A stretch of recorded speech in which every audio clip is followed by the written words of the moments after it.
আসসালামু আলাইকুম বন্ধুরা। সকলে তো এই আমের সিজনে কাঁচা আমের চাট বানাচ্ছে। আমি ভাবলাম চলো আমিও কাঁচা আম দিয়ে চাট বানাই একদম অন্য রকম করে। প্রথমে দুটো কাঁচা আমকে একদম ভালো করে ধুয়ে নিয়েছি।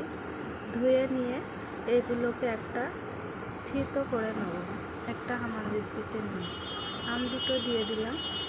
দিয়ে এর মধ্যে এবার আমি যত রকমের বাটাবুটি মশলা আছে মশলাগুলোকে দিয়ে দিব। এখানে আমি লঙ্কা গুঁড়ো, ধনিয়ার গুঁড়ো, সামান্য জিরে গুঁড়ো ও নুন দিয়ে এটাকে ভালো করে থেতো করে নেব। এইরকম আম দেখেই সকলের তো জিভে জল চলে আসে, আমার তো এমনিতেই এসে যাচ্ছে দেখতে দেখতে কখন হবে তাহলে খাবো।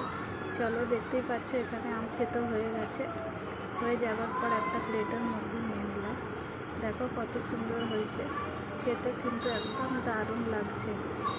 তো আপনাদের কেমন লাগলো অবশ্যই বলবে, ও ভালো লাগলে একটা লাইক করবে ও কমেন্টে জানাবে কিন্তু।